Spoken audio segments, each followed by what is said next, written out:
Tonansin, tonansin, way tonansin. With the permission of the Creator, the Lenape ancestors of these lands, and with the permission of your hearts, it is an honor to address you today, my dear relatives.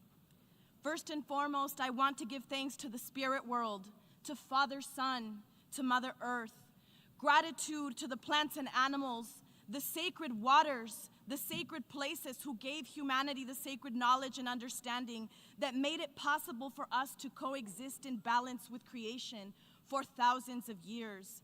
I bow to you and your ancestors because we all descend from these good people who walked on Mother Earth in a good way. And I'm calling on them today for guidance. Why? Because our Mother Earth is hurting and she needs our help. Worldwide, our waters and sacred places are being desecrated.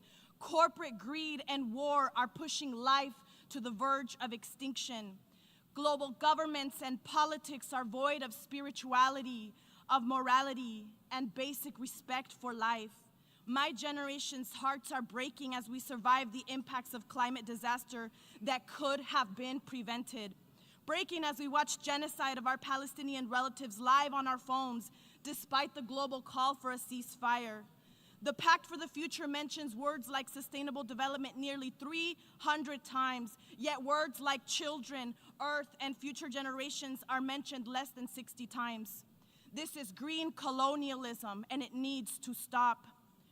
Only one mention of local communities, 0 mentions of plants and animals, 0 mentions of frontline communities, and 0 mentions of Indigenous rights. So I ask you today, do Indigenous people still not exist to you?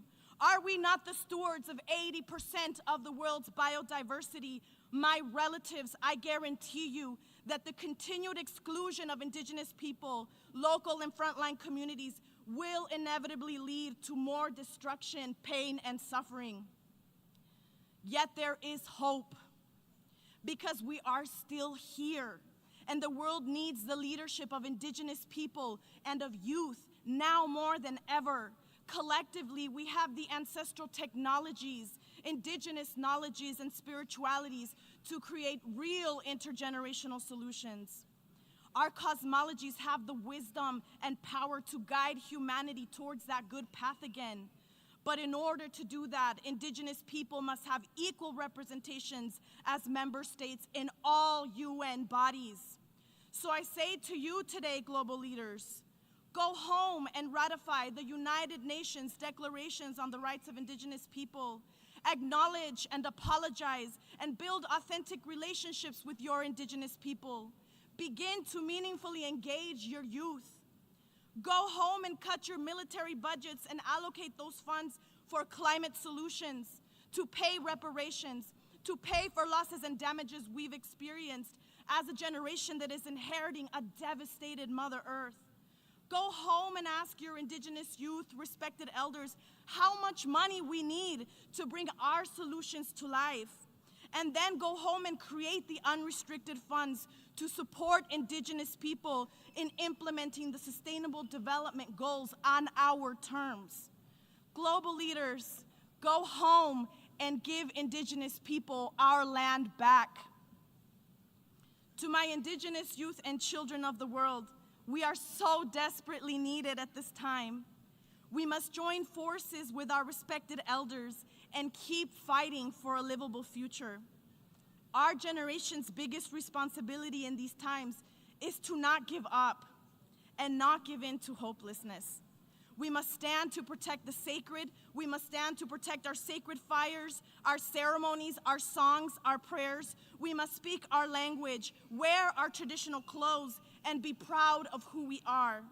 Make no mistake that we have the medicine that this world needs, and that with the help of creation, we will turn the tide for good for the next 7 generations of all life forms to come.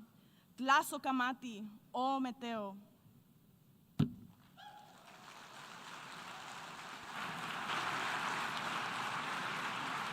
I thank Ms. Garcia.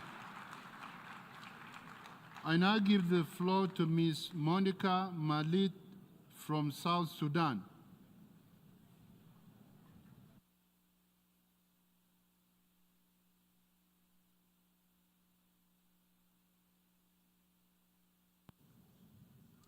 Esteemed